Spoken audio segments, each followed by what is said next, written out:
Hello dear student, welcome back to my channel. मैं हूं खैरुल नाम। स्टूडेंट, आज लेकर आया हूं कहकशां हिस्सा दोम का सबक नंबर 8, जो कि एक अफसाना है और इस अफसाना का नाम प्रॉमिस है, जिसका राइटर, जिसका मुसन्निफ जेलानी बानू है।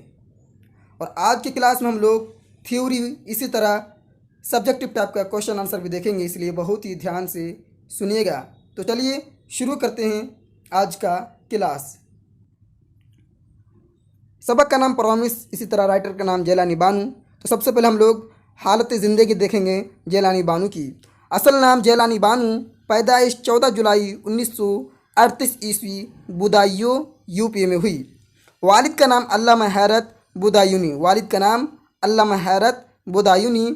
इनके वालिद उर्दू फ़ारसी के शायरी के साथ आलिम दिन थे।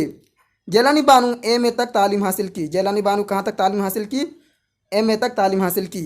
इब्तदा में जेलानी बानू ने सबा बुदायूनी के नाम से शायरी की।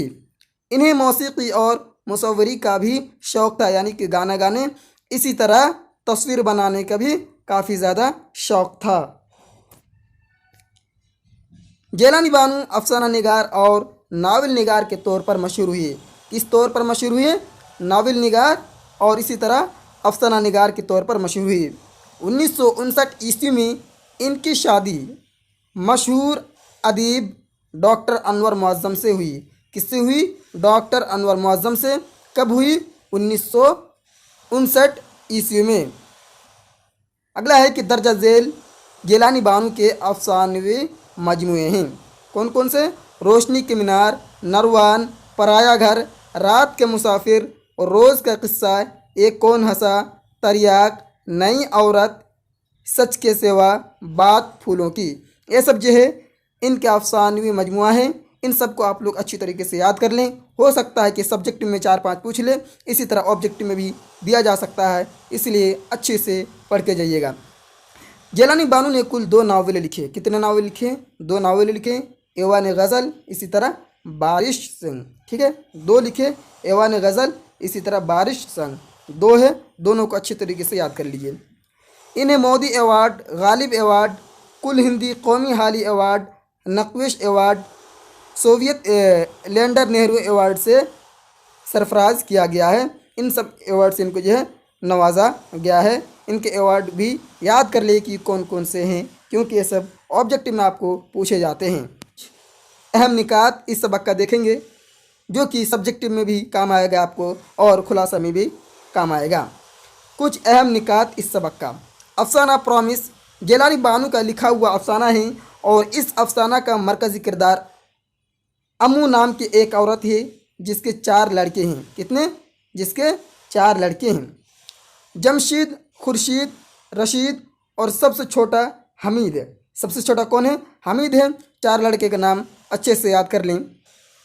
अम्मू के शौहर एक वकील है। अम्मू के शौहर एक वकील हैं और इनकी वकालत ज़्यादा ना चलने के बावजूद भी अम्मू ने 4 लड़कों को आला तालीम दिया और 3 बड़े बेटों को डॉक्टर और इंजीनियर बनवाया। और सबसे छोटा हमीद ने लाख अम्मू के चाहने के बावजूद पढ़ाई नहीं किया। होता है ना कोई कोई घर में, किसी किसी के लड़का कि उसको कितना भी चाहे आप पढ़ा ही नहीं सकते हैं। इसी तरह इनके भी एक बेटा निकला था। इनकी मम्मी कितना चाहा लेकिन इन्होंने पढ़ाई नहीं की। हमीद सियासत में चले गए और इन 3 बड़े लड़के अमेरिका चले गए। इसी दौरान अम्मू को कैंसर जैसी मौजी मर्ज हो जाता है, कैंसर जैसे बीमार हो जाता है। और अम्मू कभी कभी अपने लड़कों से फ़ोन पर बात होती थी। अम्मू की जो है कभी कभी अपने लड़कों से फ़ोन पर बात होती थी, लेकिन 2 साल के बाद अम्मू का मर्ज बढ़ता चला गया, यानी कि इनकी बीमारी बढ़ता चला गया।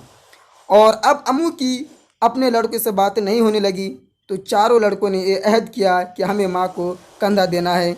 चुनांचे सभी लड़के घर आ गए और लड़कों के पास छुट्टी की कमी की वजह से वो लोग बहुत जल्द अमेरिका चले गए, क्योंकि अमेरिका में जॉब करते थे, उनको ज़्यादा छुट्टी भी नहीं मिली थी, जिसकी वजह से फिर अमेरिका लौट कर जाना पड़ा। और इन लोगों के जाने के फ़ौरन बाद अम्मू का भी इंतकाल हो जाता है। तो यहाँ तक था थ्योरी इस सबक का। अगर आपका थ्योरी क्लियर रहेगा तो ऑब्जेक्टिव भी कर सकते हैं, इसी तरह सब्जेक्टिव टाइप का भी क्वेश्चन का आंसर दे सकते हैं। इसलिए मैं हर सबक का शुरू में ही थ्योरी को अच्छे से पढ़ाता हूँ। तो चलिए अब मुख्तसरीन सवालात और जवाब देखते हैं। पहला सवाल है, जिलानी बानो की पैदाइश कब और कहाँ हुई? जवाब है, जिलानी बानो की पैदाइश 14 जुलाई 1936 ईस्वी बुदायूं उत्तर प्रदेश में हुई। दूसरा सवाल है, जिलानी बानो के एक अफसाने का नाम बताइए। देखिए, एक अफसाने का पूछा गया है, कभी 2 भी पूछा जा सकता है, कभी 3 भी पूछा जा सकता है। जवाब है, जिलानी बानो का लिखा हुआ अफसाना रात के मुसाफिर है। अगला है 3 नंबर सवाल, जिलानी बानो के 2 नावलों का नाम बताएं। जवाब है, जिलानी बानो के 2 नावलों के नाम ऐवान गज़ल और बारिश संग। सवाल नंबर 4 है, अफसाना प्रॉमिस का मरकज़ी कौन है? यानी मरकज़ी किरदार होगा यहाँ पर, मरकज़ी किरदार कौन है? जवाब है, अफसाना प्रॉमिस का मरकज़ी किरदार अम्मू नाम की एक औरत है। सवाल नंबर 5 है, प्रॉमिस अफसाने के 2 किरदारों के नाम बताए। जवाब है, प्रॉमिस अफसाने के 2 किरदारों के नाम जमशीद और हमीद है। आप चारों लड़के का नाम याद कर लिए। एक का नाम खुर्शीद है, दूसरे का नाम जमशीद, तीसरे का नाम रशीद, चौथे का नाम हमीद है। इस तरह से याद कर लीजिएगा। अगला सवाल है 6 नंबर, कैंसर का मर्ज किसके सारे बदन में फैल गया था? जवाब है, अम्मू के बदन में कैंसर का मर्ज सारे बदन में फैल गया था। 7 नंबर सवाल है, ख्वाजा कौन थी? जवाब है, अम्मू की खादिमा थी। 8 नंबर सवाल है, ग्रैंड मॉम ने अपने चारों बेटों के साथ ज़िंदगी एंजॉय करने का कोई प्रॉमिस क्यों नहीं लिया? ये बात किसने कही? जवाब है, ये बात अम्मू की बहू हमीद की बीवी ने कही थी। सवाल नंबर 9 है, अम्मू ने अपने बेटे से क्या प्रॉमिस लिया था? जवाब है, अम्मू ने अपने बेटे से मौत के बाद कंधा देने का प्रॉमिस लिया था। ये सब आपको थ्योरी में अच्छी तरीके से समझाया हूँ, पढ़ाया हूँ, इसलिए कहता हूँ कि थ्योरी को अच्छे से समझे। सवाल नंबर 10 है, अम्मू यासीन शरीफ पढ़िए, अल्लाह को याद कीजिए, ये बात किसने कब कही? जवाब है, ये बात अम्मू की बड़ी बहू ने कही नज़ा के आलम में, जब इनकी मौत हो रही थी तब ये बात कही। किसने? अम्मू की बड़ी बहू ने।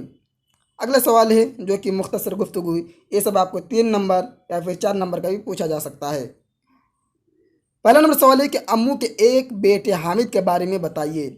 जवाब है, हमीद अम्मू का छोटा बेटा था। हामिद का दिल पढ़ाई में नहीं लगता था, सारा दिन दोस्तों के साथ घूमते रहता था। कभी स्टूडेंट्स यूनियन का झंडा थामे सड़कों पर घूमते रहता, तो कभी किसी पार्टी के साथ नारा लगाता फिरता। फिर एक दिन किसी पार्टी में शामिल हो गया। अब्बा उसे बार बार याद दिलाते थे कि इम्तिहान करीब है। इनके वालिद इनको बार बार याद दिलाते थे कि तुम्हारा इम्तिहान करीब है, पढ़ते क्यों नहीं हो? फिर हामिद कहता है, अब्बा मुझे इस साल इम्तिहान नहीं देना है, मुझे इलेक्शन लड़ना है। आगे है सवाल नंबर 2 है, अम्मू के चारों बेटों के नाम और उनके काम बताइए। जवाब है, अम्मू के 4 बेटों के नाम खुर्शीद, रशीद, जमशीद और हमीद है। इनमें खुर्शीद शिकागो में डॉक्टर थे, रशीद अमेरिका में इंजीनियर थे और जमशीद भी न्यूयॉर्क में डॉक्टर थे। और हमीद सबसे छोटा बेटा घर पर ही माँ बाप के साथ रहता था। पढ़ाई में इनका दिल नहीं लगा था, इसलिए सियासी की तरफ रुख किया और कुछ दिनों के लिए मरकज़ी हुकूमत में वज़ीर बन गए। सवाल नंबर 4 है, 3 नंबर सवाल जो छूट गया है, आपको PDF में बिल्कुल सही दिखेगा। 4 नंबर सवाल है कि अम्मू के बेटों ने इनकी मौत के वक्त साथ क्यों नहीं दिया? जवाब है, अम्मू बसर अलालत पड़ी हुई थी, कैंसर इनके सारे जिस्म में फैल गया था। गोया कि अम्मू मौत के आगोश में हैं, यानी मौत के करीब आ चुके हैं। हिंदुस्तान में मुकीम एक बेटे को छोड़कर अमेरिका में है, यानी कि एक बेटा जो है इनके हिंदुस्तान में थे जो इलेक्शन में लड़ा था, इसी तरह 3 बेटा जो कि अमेरिका में थे। ठीक है, मुकीम एक बेटे को छोड़कर अमेरिका में हैं। इसके बकिया तीनों बेटे अपने अहल वयाल के साथ अम्मू की इस ख्वाहिश को पूरी करने के लिए आए थे। एक बार जो है इनके सारे बेटे जो कि बाहर में थे आए हुए थे, माँ के जनाजे को कांधे देंगे, यानी कि ये ख्वाहिश थी कि इस बार घर जाएंगे और माँ को जो है कांधे देंगे, यानी कि जनाजे में शरीक होंगे। मगर माँ की ख्वाहिश पूरी नहीं हुई। कांधा देने वाला इसका आखिरी बेटा हिंदुस्तान में रहते हुए भी सियासी मसरूफियात की वजह से नहीं आ सका। बाकी बेटे भी महदूद वक्त लेकर आए थे, माँ की मौत पर ताख़ीर देकर वापस लौट गई।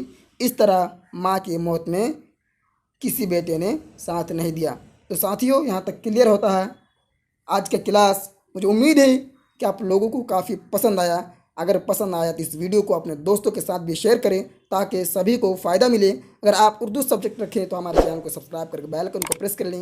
इसी तरह टेलीग्राम ग्रुप ज़रूर ज्वाइन कर लें ताकि आपको हर एक नोट्स का PDF मिले। फिर मिलूंगा नेक्स्ट क्लास में, तब तक के लिए बाय।